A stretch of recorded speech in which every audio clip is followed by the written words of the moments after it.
दोस्तों, उत्तर प्रदेश के कई जिलों में आए दिन लड़कियों के गायब होने की खबर आ रही थी।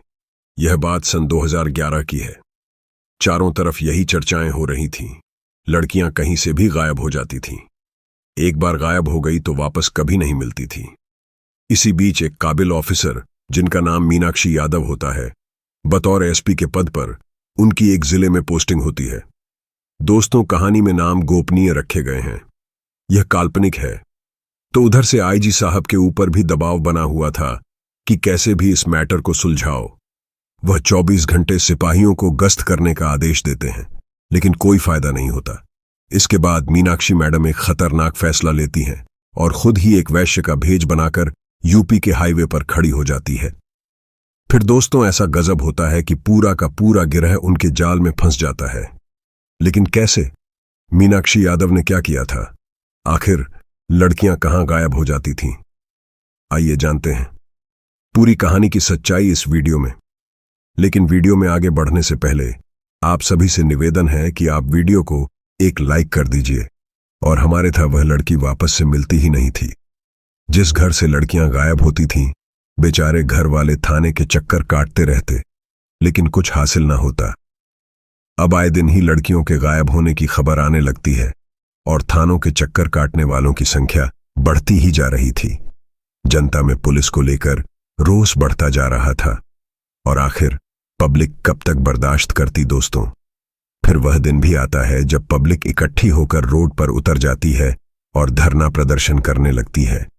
पुलिस हाय हाय के नारे लगने लगते हैं और प्रदर्शन को बढ़ावा देते हैं विपक्ष के नेता।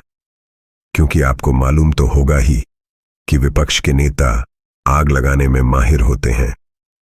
अब मुख्यमंत्री की कुर्सी हिलती नजर आ रही थी तो डायरेक्ट मुख्यमंत्री जी एंट्री भी इसमें हो जाती है और वह बड़े बड़े ऑफिसर को दबाव देने लगते हैं। अब मुख्यमंत्री जब बड़े ऑफिसर पर दबाव देते हैं तो फिर मामला क्या हो सकता था? तो सभी बड़े अधिकारी, आईजी-डीजी साहब, अपने एरिया के एसपी, डीएसपी, थानेदार सबको हड़का लगते हैं। तो एसपी मनोज त्यागी इस मामले को गंभीरता से लेते हैं और तुरंत एक मीटिंग करके सभी थानेदारों को बुलाते हैं। जो भी थाना उनके अंतर्गत आता था, एसपी साहब सभी पत्रे लगा देते हैं, पुलिस की निगरानी तक बढ़ा देते हैं। लेकिन हासिल कुछ भी नहीं होता है। लड़कियां अभी भी गायब हो रही थीं। अब धरना प्रदर्शन और भी ज्यादा बढ़ गया था। मुख्यमंत्री साहब आईजी साहब से फोन करके पूछते हैं कि लड़कियों को क्या आसमान खा रहा है या जमीन निकल रही है? आखिर लड़कियां जाती कहां हैं? तुम पुलिस वाले करते क्या हो? सिर्फ सैलरी तनख्वाह ले रहे हो और चैन सुकून की नींद सो रहे हो। जब आईजी साहब पर फटकार पड़ती है तो इधर वह एसपी साहब की कमान कस देते हैं और एसपी मनोज त्यागी जी को सख्त वार्निंग दी जाती है कि आपको 5 दिन का समय दिया जाता है। जल्द से जल्द इन ग्रहों का पता लगाकर पर्दाफाश करो या फादो, नहीं तो तुम्हारा ट्रांसफर कर दिया जाएगा। अब दोस्तों, एसपी साहब अपना पूरा जोर लगा देते हैं, लेकिन इस तरह के ग्रहों को पकड़ना तो दूर की बात थी, उन्हें कोई सुराग तक नहीं मिलता है। उधर पुलिस थाने से लेकर एसपी आवास तक पब्लिक का धरना प्रदर्शन बढ़ता ही जा रहा था। पुलिस हाय हाय के नारे लगना शुरू हो गए थे। इतना कुछ होने के बाद वहां से एसपी साहब का ट्रांसफर कर दिया जाता है। उनकी जगह पर एक तेज तर्रार, काबुल, बहादुर, ईमानदार एसपी मीनाक्षी यादव की यहां पर पोस्टिंग की जाती है। मीनाक्षी मैडम बहुत बहादुर, तेज तर्रार और ईमानदार थी। उनकी दहशत जहां वह काम कर चुकी थी बहुत ज्यादा थी। वह दिल्ली एनसीआर एरिया में पहले रह चुकी थी और उनके नाम से वहां के गुंडे कांपते थे। बहुत ही खूबसूरत, खतरनाक एसपी थी। जैसे ही मीनाक्षी यादव एसपी का पदभार संभालती है तो उधर धरना प्रदर्शन तो चल ही रहा था। फिर मीनाक्षी मैडम धरना प्रदर्शन कर रहे लोगों के बीच आती है, उन्हें शांत कराती है और बोलती है कि आप लोग हम पर भरोसा कीजिए। हमें बहुत दुख है कि आपके घर परिवार से आपकी बहन, आपकी बेटी, आपकी भांजी भतीजी कोई ना कोई रिलेशन की होगी जो गायब हो रही है। हमें इस बात का बहुत दुख है। मैं भी एक लड़की हूं और आपका दर्द भली भांति समझ सकती हूं। बस आप लोग हम पर भरोसा रखिए, थोड़ा सब्र कीजिए। मैं कुछ ना कुछ करूंगी और बहुत जल्द ही करूंगी, क्योंकि अभी अभी मैंने यहां पर पदभार संभाला है। इस एरिया को समझने में मुझे 2-4 दिन का समय लगेगा। आप हमें थोड़ा वक्त दीजिए। आप लोग शांत हो जाइए। अब दोस्तों, भीड़ से बहुत लोगों की आवाज लोग गुस्सा थे। वह बोल रहे थे कि मैडम कब तक शांत रहें, बहुत दिनों से यही हालात है, कब तक बर्दाश्त करें? क्या हमारी बहू बेटियां जब बिल्कुल ही विलुप्त हो जाएंगी तब जाकर पुलिस वाले एक्शन लेंगे? एसपी मैडम उन्हें समझाती है और बोलती है, अगर आप ऐसे ही धरना प्रदर्शन करते रहेंगे तो कोई भी गलत आदमी पकड़ में नहीं आ पाएगा, क्योंकि वह आपके धरना प्रदर्शन से डरकर या तो अपने काम को बंद कर देगा या कुछ दिन के लिए शांत बैठ जाएगा। इसलिए बेहतर यही है कि आप लोग शांति से घर बैठ जाइए और हमारे ऊपर भरोसा रखिए। फिर मैडम वहीं माइक से ऐलान करती है और अपना फोन नंबर सबको लिखा देती है। बोलती है कि कहीं भी किसी को भी संदिग्ध आदमी दिखाई दे तो आप हमें तुरंत कॉल करना, और ऐसी किसी भी तरह की कोई मुसीबत आए तो आप हमें डायरेक्ट कॉल करना। आपको थाने में जाने की जरूरत नहीं है, मैं सब कुछ मैनेज कर लूंगी। अब लोगों के बीच कानाफूसी शुरू हो जाती है।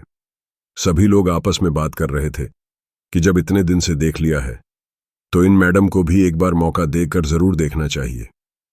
अब आम लोगों की भी सहमति बन जाती है और वह धरना प्रदर्शन बंद कर देते हैं और मैडम से बोलते हैं कि मैडम मेहरबानी करके जल्द से जल्द कुछ ना कुछ कीजिए।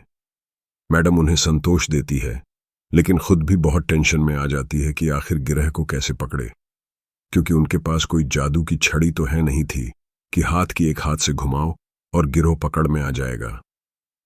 वो बहुत सोचती हैं, लेकिन उन्हें कोई रास्ता दिखाई नहीं देता है।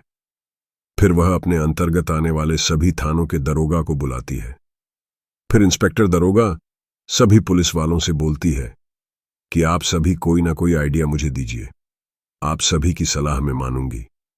सबका अपना अपना दिमाग होता है और कोई ना कोई तो अच्छा आइडिया दे देगा, चाहे वह इंस्पेक्टर हो चाहे सिपाही हो। मैं सबकी कद्र करती हूं। मैडम की यह बात सुनकर सिपाहियों के बीच बहुत ही हर्ष उल्लास की भावना पैदा हो जाती है। वह अपना सीना चौड़ा कर लेते हैं कि एसपी मैडम हमारी इज्जत कर रही हैं। सभी को कुछ ना कुछ उपाय सोचता है मैडम, सभी की बात सुनती है। पैथ आजमाए जाते हैं, लेकिन नतीजा कुछ हासिल नहीं होता है। लड़कियां अभी भी गायब हो रही थीं, कभी कॉलेज से, कभी हॉस्पिटल से, तो कभी जॉब से गई। इसी तरह से लड़कियां अचानक उठ रही थीं। इसके चलते लड़कियां घर से निकलने पर 10 बार सोचती थीं, लेकिन कब तक घर से नहीं निकलेगी, क्योंकि किसी को नौकरी पर जाना है, किसी को कॉलेज जाना है, किसी को मार्केट जाना है। सभी के कुछ ना कुछ जरूरी काम होते हैं। आखिर यह कब तक चलेगा? लेकिन बीच बीच में मीनाक्षी मैडम उन्हें आश्वासन देती थी कि फिलहाल कुछ दिनों के लिए लड़कियां घर से बाहर ना निकले। अब दोस्तों, लड़कियों का घरों से निकलना थोड़ा कम हो गया था। अब वह गिरोह अपना शिकार ढूंढ रहे थे, लेकिन शिकार मिल नहीं रहा था। गिरोहों के ऊपर से भी फोन आने लगते हैं कि अभी माल डिलीवर क्यों नहीं हो रहा है, कुछ तो करो, नहीं तो हमारा धंधा चौपट हो जाएगा, क्योंकि इनके तार विदेशों से जुड़े हुए थे। लड़कियों को किडनैप करके सीधा विदेश भेज देते थे और वहां उनसे गलत काम कराया करते थे। जब एसपी मैडम ने सब कुछ करके देख लिया, कोई रास्ता नहीं निकल रहा था, तो अंत में मैडम एक खतरनाक फैसला कर लेती है और अपने अंतर्गत आने वाले जितने भी थाना, उनके सब इंस्पेक्टर और इंस्पेक्टर दोनों को बुलाती है। सभी इकट्ठा होते हैं। उनके सामने ये अपना एक पक्ष रखती हैं और बोलती हैं, मैंने एक निर्णय लिया है, उनमें मुझे आप लोगों का साथ चाहिए, और साथ भी ईमानदारी, बहादुरी और दिलोजान से चाहिए। सभी मैडम का साथ देते हैं, उनका आश्वासन देते हैं। फिर दोस्तों, एक स्टिंग ऑन ऑपरेशन शुरू होता है। मैडम एक वैश का भेज बनाती है और अपने गले के लॉकेट में अपने शर्ट के बटन में कैमरा लगा लेती है, जिसका वीडियो रिकॉर्ड कंट्रोल एक थाने में हो रहा था, जहां 24 घंटे 2 इंस्पेक्टर की ड्यूटी लगी हुई थी और कुछ पुलिस की टीम हर वक्त हथियार लेकर कंट्रोल रूम के आदेश पर कार्रवाई करने के लिए बिल्कुल तैयार थी। और फिर मैडम एक वैश्या बनकर मेन हाईवे पर मार्केट से थोड़ा अलग ससा में चल देती है। मैडम छोटे छोटे कपड़ों में अपना पर्स लेकर, लिपस्टिक लगाकर और गले में लॉकेट डाले हुए जिसमें कैमरा लगा हुआ था, जाकर हाईवे पर खड़ी हो जाती है। फिर एक जो गिरोह का खबरी था उन्हें खबर देता है कि हाईवे पर एक लड़की खड़ी है। गिरोह वाला तुरंत खबर पाकर मैडम के पास पहुंच जाता है, उनसे बातचीत करता है। उसको देखते ही वह समझ जाता है कि यह तो ऐसे ही मान जाएगी, इसके साथ जबरदस्ती करने की कोई जरूरत भी नहीं है। वो लड़का पूछता है, कितना लोगी मैडम? बोलती है पूरे 000। फिर वो बोलती है चलना है तो चल, नहीं तो टाइम खोटी मत कर, चल फट ले यहां से। अब एसपी मैडम की टपोरी लैंग्वेज सुनकर गिरह वाले को विश्वास हो जाता है कि ये वैसे पहले से ही है। अब वह आदमी बोलता है कि मैं तुम्हें 1000 नहीं 2000 दूंगा, लेकिन मेरी एक शर्त है, तुम्हें मेरे घर चलना पड़ेगा। इधर मैडम फिर से टपोरी लैंग्वेज में बोलती है, अरे नारे, तेरे घर नहीं जाना अपने को, तेरी बीवी का खिच खिच नहीं मांगता मैं। फिर वो आदमी बोलता है कि मेरी बीवी मेरे घर पर नहीं है, वो मायके गई हुई है, तुम्हें घर चलना पड़ेगा। फिर एसपी मैडम मान जाती है, उसकी गाड़ी पर बैठती है, उसके घर चली जाती है। सुनसान से इलाके में उसका घर था।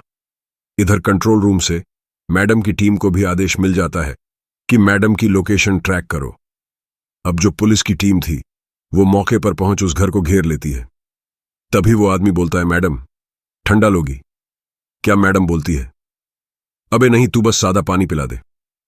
फिर वो आदमी किचन में जाता है और एक गिलास पानी में कोई पाउडर मिला देता है और पानी मैडम को देता है। बोलता है, लो पी लो। लेकिन मैडम बहाना करके वॉशरूम चली जाती है। तब तक उस आदमी का फोन आ जाता है। जैसे ही वह फोन निकालकर बात करने के लिए अलग में जाता है, तब तक मैडम आकर गिलास को फुर्ती से उठाती है और फूलों के गुलदस्ते में पानी डाल देती है। फिर पानी पीने का नाटक करती है और थोड़ी देर में बेहोश होने का डोंग कर देती है। अब वह आदमी जोर जोर से हंसने लगता है। तुरंत ही अपने ग्रह वालों को फोन करता है कि आज बहुत अच्छी आइटम मिली है, विदेश में इसके अच्छे दाम मिलेंगे। वो एसपी मैडम के सामने ही फोन पर बात करने लगता है कि बहुत अच्छी माल है, इसके पैसे डबल लगेंगे, और वैसे भी बहुत दिन से माल सप्लाई नहीं हुआ है, तुम्हें ज्यादा पैसा देना पड़ेगा। एसपी मैडम सभी बात सुन रही थी। जैसे ही ग्रह वाले उस आदमी से बातचीत करके फैसला कर लेते हैं, पैसों की बात फिक्स कर देते हैं, तो वह आदमी बोलता है, ठीक है, आ जाओ हमारे घर पर ही। अब ग्रहों के 4 आदमी फटाफट गाड़ी लेकर उस घर पर पहुंच जाते हैं। इधर मैडम बेहोशी का ढोंग कर रही थी। जैसे ही वह चारों आते हैं और उसे पैसे देकर मैडम के चारों आदमी पैर पकड़ने की कोशिश करते हैं, तो तभी मैडम जोरदार लात मारती है तो एक आदमी को जोर की लगती है, वह दूर जाकर गिरता है। उसके बाद एसपी मैडम एकदम से उछलकर खड़ी हो जाती है और स्टाइल में अपना पिस्टल लहराते हुए निकाल लेती है और उन सब की तरफ तानतेबुल हिलने की कोशिश की तो अभी के अभी दुनिया से हिला दूंगी। अब वह चारों वो व्यक्ति जो मैडम को लेकर आया था, पांचों के पांचों हाथ खड़ा करके खड़े हो जाते हैं। अब यह सब कंट्रोल रूम में देखा जा रहा था। उसके बाद टीम को खबर होती है, वो तुरंत उस घर के अंदर पहुंचते हैं और उन पांचों को गिरफ्तार कर लेते हैं। अब एसपी मैडम बहुत ही खुशी खुशी उन पांचों को लेकर थाने जाती है। थाने के अंदर उन्हें डाल दिया जाता है और खूब अच्छे से उनकी खातिरदारी की जाती है। शानदार उनकी पिटाई होती है तो पांचों टूट जाते हैं। फिर वह बताते हैं कि वह लड़की की तस्करी करते हैं। उनके यह कई गुरु और लड़की जिन्हें वह बेचते हैं, वह लोग लड़कियों को विदेश भेज देते हैं। लड़कियों से वहां बहुत अनैतिक गलत काम कराया जाता था। अब इन पांचों की खातिर होने के बाद एसपी मैडम उनसे पूछती हैं कि मुझे तुम बताओ, तुम मुझे कब सप्लाई करने वाले थे? अगर मैं बेहोश हो जाती, तुम मुझे कब सप्लाई करते? तो वह बताते हैं कि कल शाम को समुद्र तट पर। तब मीनाक्षी मैडम उन्हें बोलती है कि तुम अपनी टीम को फोन कर दो कि हम लड़की सप्लाई करने वाले हैं, और फिर उनसे अच्छी तरह से लोकेशन पूछ लेती है कि किस लोकेशन पर सप्लाई होनी है। फिर मीनाक्षी मैडम अपने बड़े ऑफिसर को फोन करती है कि हमें बहुत ज्यादा पुलिस बल चाहिए होगा, और उन्हें कई पुलिस बल प्रोवाइड भी कर दिया जाता है। और अगले दिन सुबह से ही वरसादी वर्दी में पुलिस वाले पूरे समुद्र तट को घेर लेते हैं जहां लड़की की तस्कर आने वाले थे, और जैसे ही वह एंटर करते हैं उन्हें चारों तरफ से घेर लिया जाता है और उन्हें भी पकड़ लिया जाता है। इसके बाद एक एक करके एक ही दिन में कई अलग अलग जगहों पर छापेमारी की जाती है और सभी ग्रुप वालों को पकड़ लिया जाता है। अब दूसरे दिन अखबार की हेडलाइन में मीनाक्षी यादव मैडम की बहादुरी का किस्सा छपा हुआ था और बहुत सारी पब्लिक उनके आवाज पर आती है। फिर सभी मीनाक्षी मैडम को बहुत बहुत धन्यवाद करते हैं। बड़े बड़े ऑफिसर भी उनकी खूब तारीफ करते हैं और मुख्यमंत्री पर्सनली मीनाक्षी मैडम की तारीफ करते हैं और उन्हें प्रमोशन भी दे देते हैं। तो दोस्तों, ये थी आज की कहानी। आपको कैसी लगी? मीनाक्षी मैडम की बहादुरी के लिए एक लाइक।